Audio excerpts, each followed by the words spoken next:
Et quand ce prêtre m'a mis sur lui, moi, j'avais jamais senti un sexe dur sous moi. Donc, quand il m'a mis sur lui, là, j'ai senti le monde des adultes que je ne connaissais pas. Même si j'avais 11 ans, je ne connaissais pas. Donc, ça a été ce choc, je me souviens, je me suis vidé de mon sang. Tous les abusés vous diront la même chose, qu'ils ont honte d'en parler et peur de comment ce sera pris. Moi, ça m'a même pas traversé l'esprit de raconter ça à mes parents. Je ne sais pas pourquoi, je ne sais pas comment, mais ça ne m'a même pas passé l'esprit pour aller leur dire. Peut-être parce qu'à l'époque, personne n'en parlait. Donc j'ai compris, jeune, que ce qui m'était arrivé, et en plus, moi, je m'en suis sorti, puisque je me suis dégagé de ses genoux sur lesquels il m'avait mis. Et il m'a laissé partir. Mais j'ai tout de suite, quand ça m'est revenu à l'esprit, à 20-25 ans, je me suis dit quand même, il y a peut-être d'autres jeunes qui, eux, n'ont pas eu la force de dire non. Et voilà, ils ont peut-être, eux, subi beaucoup plus que moi. Voilà.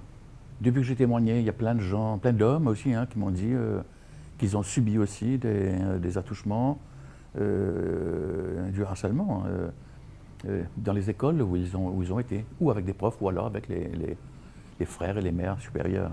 Dans les écoles Voilà. à Maurice. Ah oui, à Maurice, oui, bien sûr. Au collège Saint-Joseph à Curepipe.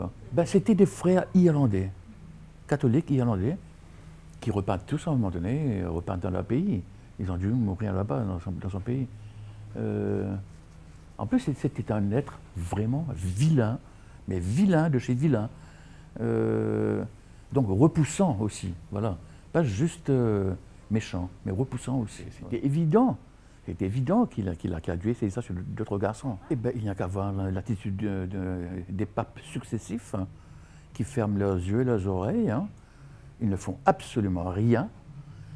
Par contre, ils viennent mettre le nez là où il ne faut pas, mais dénoncer les prêtres pédophiles dans leur église. Ils sont simplement déplacés, les prêtres, ils vont d'un village à un autre.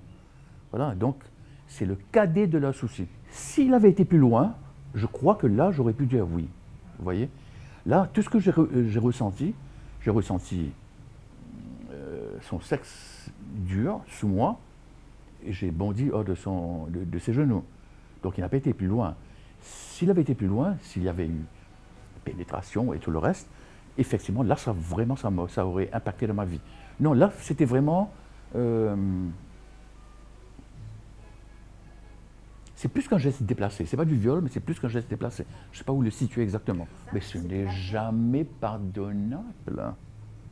Ce n'est jamais pardonnable de s'en prendre à des enfants qui sont innocents. Alors la suite, bien sûr, c'est la loi. Ça a été une bonne chose, cette affaire Weinstein. Les gens ont pris conscience que le harcèlement existe. On a fermé les yeux dessus. D'ailleurs, il faut voir Polanski, pareil. Les femmes, je les adore. Elles viennent faire leur show pour dénoncer les pédophiles et les sexistes. Donc c'est une bonne chose. Et donc il faut que la loi prenne en charge les gens qui sont harcelés. Et donc les harcèlements de rue et tout ça, elle va. Donc ils ont lancé apparemment un numéro, où ils vont le faire, un numéro, une application sur le téléphone. On ne fait que taper sur l'appli et on sait où vous êtes.